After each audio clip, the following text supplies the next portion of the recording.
Se você está procurando o melhor Xeon para comprar nessa promoção de novembro na AliExpress, venha comigo que eu vou te mostrar as melhores opções disponíveis e as mais vendidas. Vambora! Fala pessoal, tudo bem com vocês? Bem-vindos a mais um vídeo e hoje nós vamos falar sobre o mundo Xeon, ou também conhecido no Brasil como Xeon. Eu estou com muita vontade de montar uma plataforma X99 agora nas promoções de novembro na AliExpress, só que eu me deparei com um problema.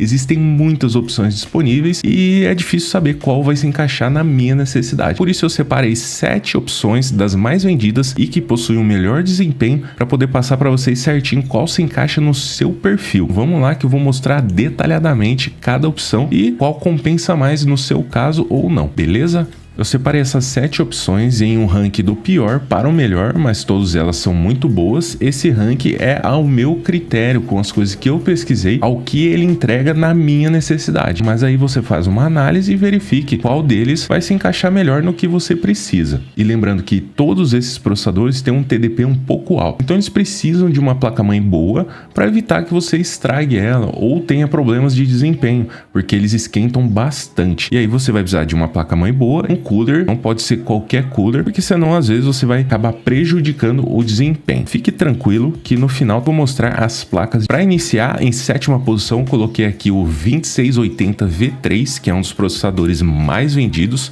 Ele tem um precinho super atraente, na casa dos 80, 85 reais já com imposto. Ele possui 12 núcleos, 3.3 GHz no Turbo Boost e 120 watts de TDP. E referente a desempenho, eu separei aqui algumas informações com diversos testes que eu levantei na internet, no YouTube, de pessoas utilizando esses processadores e fazendo testes tanto no CS2 quanto em outros jogos, mas neste momento eu vou falar apenas do CS2 pra gente ter como base, porque se eu colocasse muitos jogos ia ficar um pouco ruim. E o CS2 é um jogo muito bom para testar esses processadores porque ele utiliza de todos os núcleos. Ele não é um jogo que foca apenas nos primeiros núcleos, no núcleo 1 ou 2, que geralmente alguns jogos single thread se baseiam bastante no clock mais alto do primeiro e segundo núcleo, que é disponível hoje essa tecnologia em muitos dos processadores da Intel e da AMD, onde você tem um clock mais alto nos primeiros núcleos e nos outros um pouco menor. Isso acaba às vezes trazendo um pouco mais de desempenho em certos jogos. O CS2 ele tem um pouco dessa vantagem de usar todos os núcleos de uma vez. O 2680 V3 é um processadorzinho bem barato, ele vai funcionar praticamente em todas as placas mães, mas ele tem um TDP alto, então é bom você ter uma placa mãe boa. A segunda opção que eu separei é o 2670 V3, que também é um processador com um preço bem bacana, na casa dos 85, 89 reais no máximo. Hoje ele se encontra em 87 já com imposto. Ele possui um FPS médio no CS2 de 196, com 12 núcleos e 3.1 no turbo, possuindo 120 watts de consumo, que vai acabar forçando bastante a VRAM se você tiver uma placa-mãe muito barata. Mas é uma excelente opção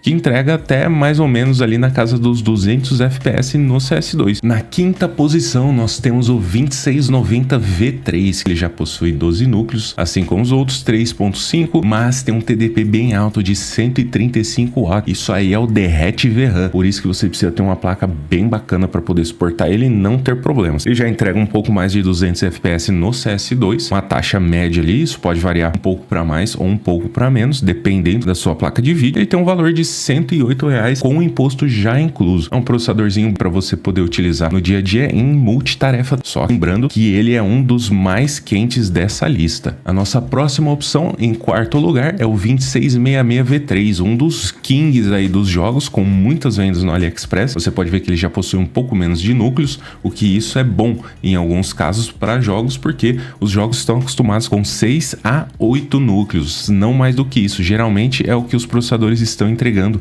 hoje em dia, os Ryzen 5 e também os Intel i5. É sempre nessa faixa de 6 a 8 núcleos, então os jogos têm bastante otimização para essa faixa de núcleo. Ele já tem um Turbo Boost de 3.3 GHz, que é uma quantia bem bacana, que é uma velocidade bem boa, porque quanto maior a velocidade do núcleo, melhor ele consegue se desempenhar em jogos em que você não vai ter a utilização de muitos núcleos, onde você pega apenas os primeiros. Se você tiver uma velocidade maior nesses primeiros, já vai ajudar bastante na entrega de desempenho. Ele tem um consumo um pouco menor, de apenas 105, ele já esquenta um pouco menos e entrega um pouco acima dos 200 FPS no CS CS2, tendo aí um valor aproximado de R$ 92.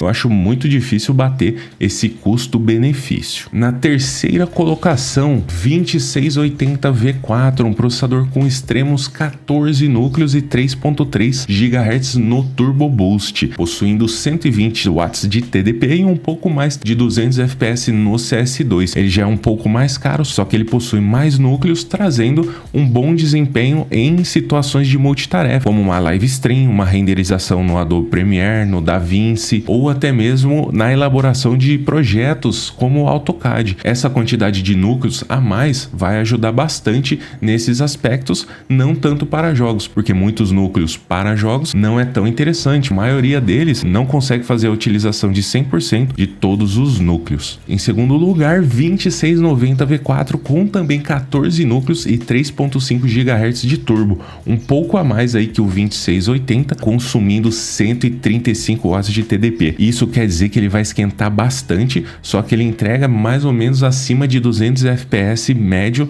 no CS2. Ele tem um desempenho nos games, tem uma possibilidade de multitarefa muito boa por ter bastante núcleos e 3.5 GHz em turbo em todos os núcleos, mas em contrapartida ele possui um valor médio de R$ 240, o que em alguns casos acaba inviabilizando devido ao preço que talvez você encontre um Ryzen 3 600 usado no Facebook, no Marketplace, na casa às vezes de R$ 250, 280, 300. Pode ser que em alguns casos não seja tão interessante. Se você já tem a plataforma X99, você pode fazer um upgrade para ele e ter um desempenho um pouco melhor em todas as tarefas, seja ela jogos e games ou até mesmo em atividades de renderização, como eu já citei anteriormente. E o indiscutível 2667 V4, um processador de apenas 8 núcleos, que é o ideal. Ele empata praticamente em núcleos aí com a maioria dos Ryzen 5 e Intel i5, e ele possui em cada núcleo 3.6 GHz no turbo. Lembrando que menos núcleos, então ele consegue ter mais velocidade em cada núcleo, trazendo um consumo bem alto de 135 watts no TDP, mas incríveis 260 FPS médio no CS2. Ele é muito bom não só no CS, mas na maioria dos jogos. Por ter um pouco a mais de velocidade nos núcleos, ele consegue trazer mais desempenho. Como eu disse, para jogos não é necessário às vezes tantos núcleos, mas sim um pouco menos que tem uma velocidade maior. Tanto que hoje você tem aí processadores da Intel e dos Ryzen trazendo às vezes 5.4, 5.6, 5.8 GHz no núcleo. Isso é muita coisa. Os jogos estão se beneficiando cada vez mais dessa velocidade em cada núcleo individual. E todo esse desempenho ele tem um custo, aproximadamente hoje no início de novembro de 2024, já com imposto incluso, no valor de R$ 220.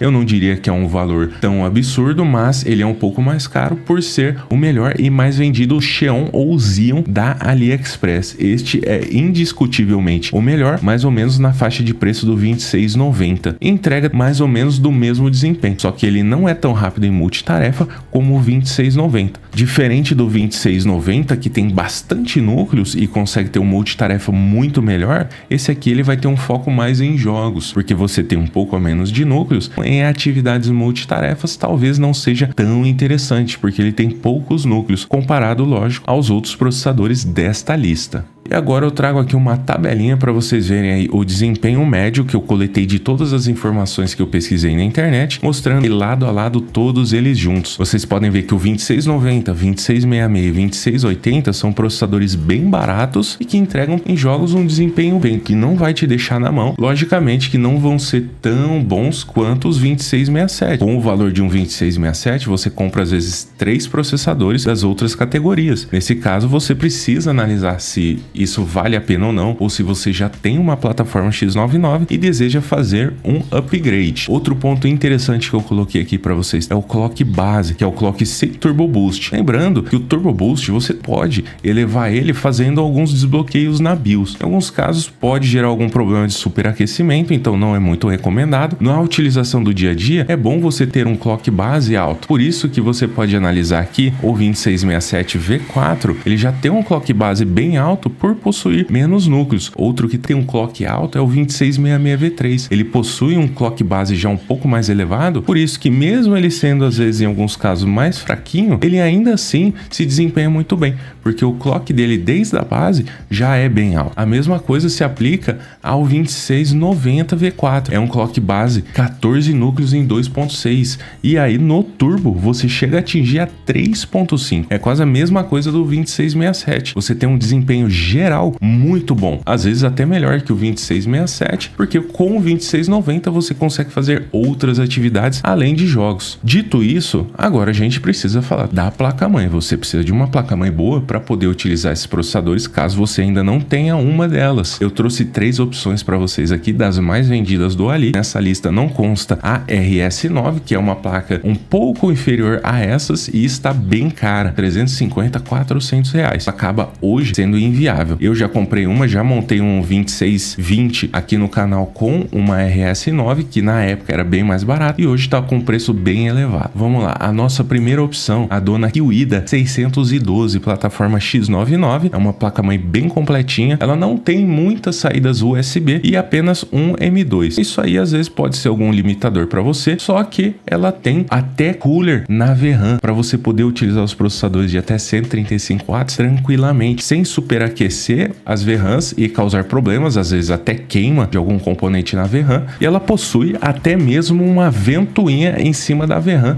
trazendo uma boa refrigeração e evitando qualquer problema de superaquecimento nas VRAMs. Ela tem um preço médio de R$ 285 já com imposto, contendo mais de 10 mil vendas do anunciante no AliExpress, então ela é muito vendida. Só que é uma plaquinha bem simples, sem muitos recursos, mas ela foca realmente em entregar o que se precisa para utilizar o Xeon sem ter problemas, que é a refrigeração nas VRAMs, onde é o principal pé de Aquiles de todos os processadores Xeon. É uma plaquinha de entrada, mas que vai atender qualquer um desses processadores que nós falamos aqui na lista. Vamos para a nossa próxima opção, que é a Machinist MR9A, plataforma X99. Já é uma placa-mãe um pouco mais completa, por isso que ela é um pouco mais cara. Ela já é bem mais encorpada, possuindo 2 slots M2, 2 slots de placa de vídeo, 8 entradas USB e dissipação na VRAM. Não possui cooler na VRAM, mas ela possui um dissipador até que muito bom, além dos componentes serem um pouco mais resistentes. Ela tem um valor aproximado de R$ 390